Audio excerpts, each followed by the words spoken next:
my pleasure to welcome all of you to this evening's event on behalf of Chazaq. I don't think anybody needs any introduction to all of the efforts put forth by Chazaq. I don't know about you, but I have difficulty simply keeping up with their calendar and everything that they do. I just can't, it's impossible. You take a look and you see another event today, another event tomorrow, you see two events the next day, and they're spread all over. They're really trying to, in an incredible fashion, to reshape the character of the Jewish community in Queens, and in particular the Sephardic community in Queens, where they're doing just heroic, and it's a heroic effort. And I just wonder how they're able to keep it all going. That energy, that excitement, that enthusiasm, it's contagious. It's unbelievable. So we all know that. Everyone's aware of that. That's no chiddush. But we're really not here for that tonight. The reason we're here this evening is for Atzalas Nefashos. No child left behind. That's what I would like to discuss in my opening remarks for this evening's program. No child left behind. It's to come to terms with the fact that there are so many Bukharian children who are in public school. Now, we Ashkenazim understand the trials and tribulations of establishing yeshivos and attracting children away from public schools into yeshivas. This is something that I grew up with. I remember the Rabbanim in the communities in which I lived knocking on doors to try to induce children, parents, to send their children to yeshivas. It was a brand new concept. Take them away from the public schools. Because the Ashkenazi world at that time wanted to assimilate into the American culture. That was the desire, that was the future. That's what they saw. They left Europe and they wanted to come to this so-called melting pot. And it was only through the heroism of incredible Rabbanim and lay leaders who literally sacrificed themselves. Mamish. Incredible Mesiras Nefesh. And they took unbelievable abuse from individuals in order to be able to establish yeshivas and get children to come. Baruch Hashem, when you do something with sincerity and devotion, the Rebbeinu Shel Olam answers those tefillos. And He did. We have B'li Ayin Hara so many yeshivas today. So many yeshivas. The only problem is, we have so many Talmidim, and there aren't enough yeshivas now. Baruch Hashem. It's frightening. I'm on the phone with people. They can't get the children in. Just can't get them in. You got to fight. You got to push. You got to try. Whatever you can do. Cajole to get. Yeah. Who do you know? I just spoke to somebody. I just spoke to her before. She can't get her child in to a particular yeshiva. Not even here. Someplace else. And she was given advice. Get somebody with a big name who can call. A big name. She gave a couple. No. Oh, that's good. Big name. Let him call. Maybe you'll get it. On the one hand, it's tremendous. On the one hand, it's terrible. We didn't have to fight. The Rabbanim fought to get us. They wanted us so badly. When we went in there, we felt loved. We felt loved.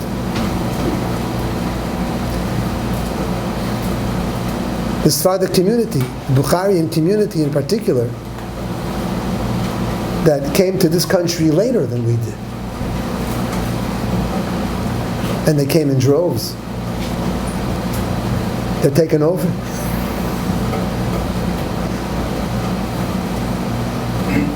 And Baruch Hashem, they're building an incredible kehillah. Incredible kehillah. But they're also starting from scratch. And there's so many young children who are in public school. Parents won't even consider sending them. And you know, Rabbi said, public school today is not what public school was when we were growing up. When I say we, people from my generation, when we were growing up, it's not the same. There was some semblance in those days of a safe haven called home, which was blocked off from the rest of the community, from America. Then there was school. But when you finished school, public school, you came home to an environment that was kind of safe. But you and I know what today's world looks like. There was no safe environment anymore. The walls have all come down. We live in such an exposed world, such an open world, where children can see everything and anything. It's almost impossible to contain it. And you have these children being raised in public school, and they don't have strong homes. I dare say, in the whole frum world, it's hard to find, because the world has become so penetrating, makes its way through. They don't stand a chance. They don't have a chance. Unless Kadosh Baruch Hu comes and helps, which He always does, but it's very hard. These kids will be lost. So you got to get them into yeshiva. Not so simple. No child left behind. What is that? You know what, that expression, no child left behind, it's a slogan. It's for marketing. It's a marketing purpose. No child left behind. It's a way to attract the attention of those people who are seeing it. No child left behind looks very full. But is that reality? Look what's going on. How do you do such a thing? Is that really what we want? I just want to mention that in this week's parsha, the Torah speaks about Shevet Dan. The Torah speaks about Klal Yisrael traveling in the desert. And the Torah mentions the way in which they traveled. And the one who was in the rear was Dan. And what did the Torah, how did the Torah describe Dan? Ma'asef kol ha'machnos. One who gathered together all the machnos. And what does that mean? So Rashi says that Shevet Dan traveled at the end so that they would be able to find any lost items that other members of Klal Yisrael may have lost, and they can return them. What's bothered me, that Rashi? That's the yichus of Shevet Dan. You return lost items. Granted, it's a mitzvah. Shavas Haveidah, don't get me wrong. It's an important mitzvah. But that's the yichus done. Strange. So if you look in the Dazakayim and Balei HaTosis, in the Chizkuni, so they say it's not referring to lost items. They say it's referring to people.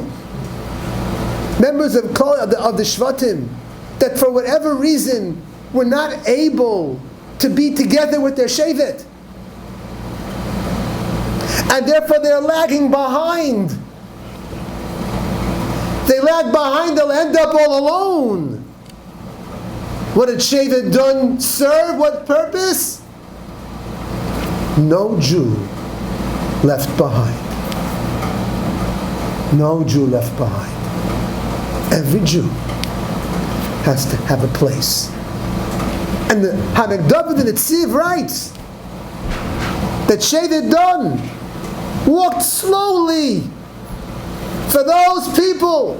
Seemingly it sounds like they were physically impaired.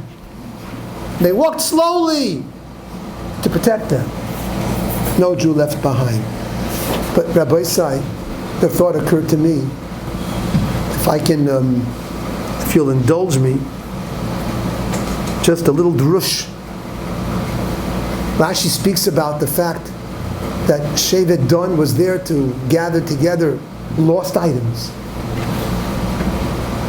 You know the famous Aryeh HaKadosh and the mitzvah of Hashavas Aveda. The Parshas Kiseitze. The Aryeh HaKadosh says that those psukim over there are not talking about just a lost animal, a lost sheep. The Aryeh HaKadosh says they were talking about lost Eden. Yidden that are called referred to as behemoths. Lost Yidden. And the Torah says there's a mitzvah of Hashavas Aveda. Adrosh Achicha Isa, you have to take him in until he's ready to return to the Rebbe Shalom. Mitzvah Hashavas Aveda. The Aryeh HaKadosh in beginning of Parshas Vayikra, when he says on the pasuk, Adam ki yakar mikem korban Lashem. The Aryeh Chaim says on that pasuk, Adam ki yakar mikem korban Lashem. It's referring to what's the korban? Yidden. Be mekar of Yidden. That's the korban. You have a lost soul. An Adam, a chashiv, a person. Yaakov mikem, from those that are lower, don't have, and you bring them closer. That's bringing a korban Lashem. So I thought, when Rashi says Shevet Dun was there to collect those lost items, he's not referring to lost objects. He's referring to lost Eden. They're in the back. No Jew left behind. You can't allow a Jew to get lost. You can't do it. That's the parsha. No child left behind. I'll just tell you a story, and then I'll pass this on to the other speakers. That made an impression. I read a story about none other than Rabbi Shapiro, the Lubliner Rav. And the way the story goes is the following: is that he was coming off a train to visit a city, and everybody was standing there waiting to greet him. The great Rabbi Shapiro, the founder of the Daf Yomi. So as he's standing there, a young Rav comes over to him and introduces himself. And he says to Rabbi Shapiro, I am the son-in-law of the Shatzer Rebbe. Rabbi Shapiro turns and says, oh, that's interesting. He grew up in Shatz. That's where Rabbi Shapiro grew up as a young boy. He grew up in that place. So listen to this. He turned to this Rav and said to him, excuse me, is your wife here? He says, just so happens she's here. Could you please call her? So she comes, he brings his Rebbitzin to see Rabbi Shapiro. And Rabbi Shapiro turns to her. And he says, oh my gosh, you're the one. Don't you remember that when I was a young boy, I grew up, I lived right near your home. I used to come over and I used to play with your brothers and with you. We played. And she looks at him and she says, yes, I remember. And then he turns to her and says to her the following. He says, do you remember that as a young boy I had this dream? My dream was that one day everybody would learn Daf Yomi. And all Yidden would be together learning Daf Yomi. That was my dream. And do you remember what you said? Your brothers and you made fun of me. You mocked me. I felt embarrassed because of what you did. And I want you to know that I almost lost my confidence in doing that. But Baruch Hashem, I didn't. And I'm telling you this story so that you should always know, never laugh at the dream of a child. Never. So I thought of that story. Never laugh at a child's dream. No daf left behind. That was of Meir Shapiro. No daf left behind, so that Klal Yisrael will be together in every way. Now, we have two young men here. Both brothers, Rabbi Ilan Meira, Yaniv. I don't know when they had their dream. I don't know when it started, but they have a dream. Not just no daf left behind, no child left behind. It's not a slogan. It's real. It's a dream. Just like you speak about today's daf and tomorrow's daf, in their dream, they think about today's public school child that we got, tomorrow's public school child that we're going to save. That's how they operate. They have this incredible dream that the whole Sephardic community, one child at a time, like one daf at a time, bring them back. And we can't rest until we get it. That's unbelievable. That is real. And for that, we give you a great Yasher Koyach.